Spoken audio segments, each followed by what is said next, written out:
Alright, hello everyone, this is Pasta from Dash Core.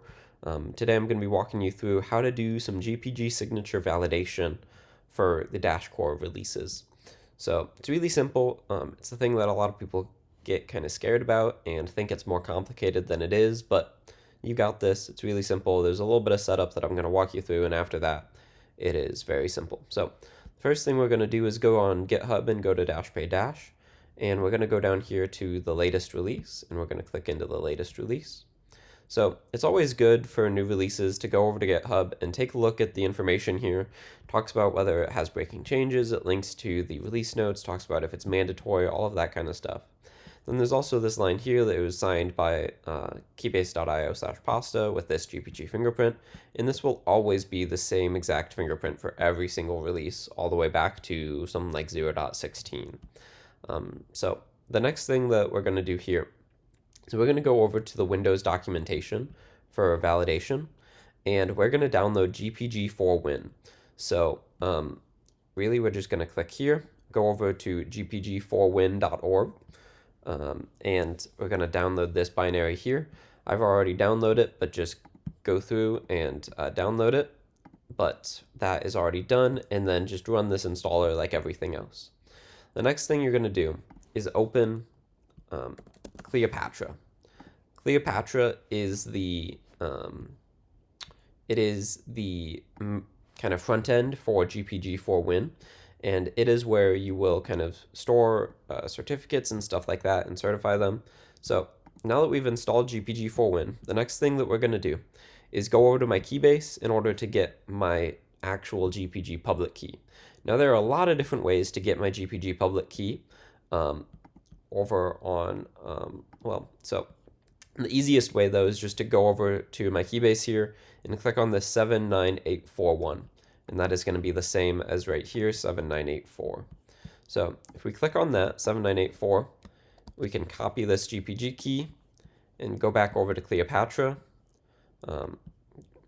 There are a couple of ways to do it as well, but just go ahead and paste this in here if it'll let me paste. Okay, can I import from clipboard?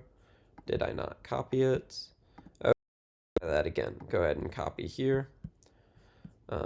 Go back over to Cleopatra. You can paste it in here and then just say import notepad. So this is going to import my public key, and from there we're just going to quickly go back over to certificates and double click on it, and you should see a couple of identities here: my email at dashboost.org, my email at dash.org, and also this fingerprint down here, and it ends in 7984. So we're going to click update. This is going to check that the key has not been revoked or anything like that, and that everything is okay with the key. And we're going to go back to Keybase for a second while that processes. A good thing to do on Keybase is to always look at who is following me. This is a good way to kind of get assurances about the fact that this is actually pasta. Another really good way is that I have proved my GitHub here. You can go over and take a look at my GitHub. You can see all of my contributions. You can see that I am a member of the Dash Pay organization, everything like that.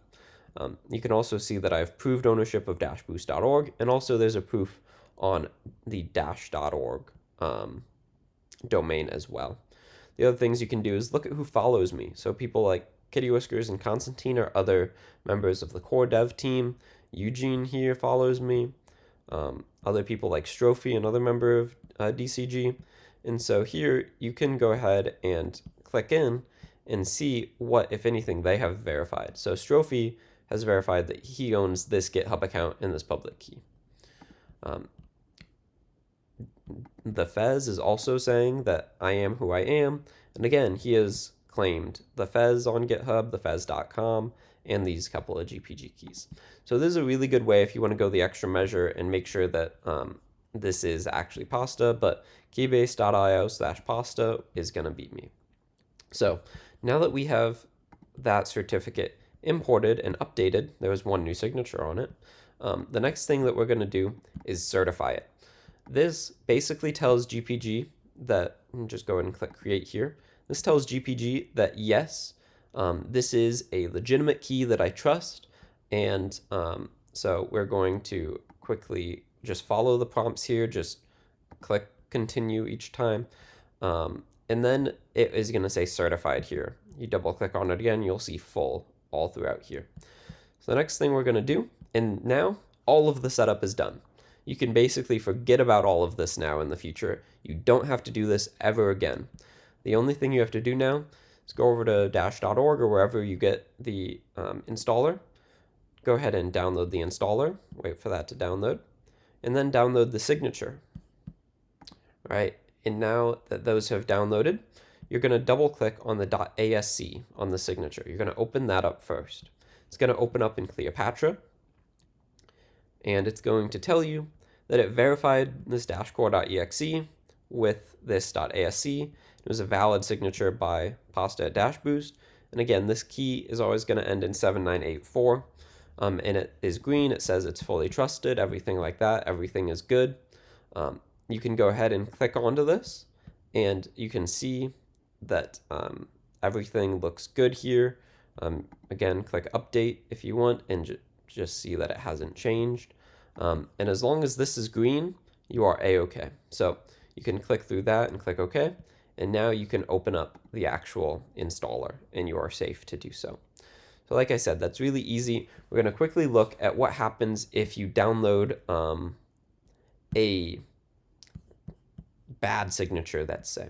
So I'm just downloading one of my other signatures on a different version, but I'm going to try to validate it against the Windows version. And since they're different files, it's not going to validate. So it's going to open up like this, and you're going to get this invalid signature. The signature is invalid, bad signature. And this is when you should start getting scared. Anything that's not green, you should say, this feels wrong. Something is problematic here. And otherwise, if everything is green, you are good to go and good to install Dash. So like I said, once you get everything set up, it's really quick and easy, and it gives you really good assurance that I was the one that produced the binary. There are other ways that you could do this, looking into the actual Windows code signing certificate and making sure that it is the proper expected Windows code signing certificate. But frankly, it's a lot harder to figure out and get set up than just installing and setting up Cleopatra and GPG. So I hope that was easy enough for you, and I hope that that all made sense. If you have any questions, feel free to reach out on Discord or to the support@dash.org email. And we will help you out and get everything figured out. So, all right, thanks for that, and have a great day, guys.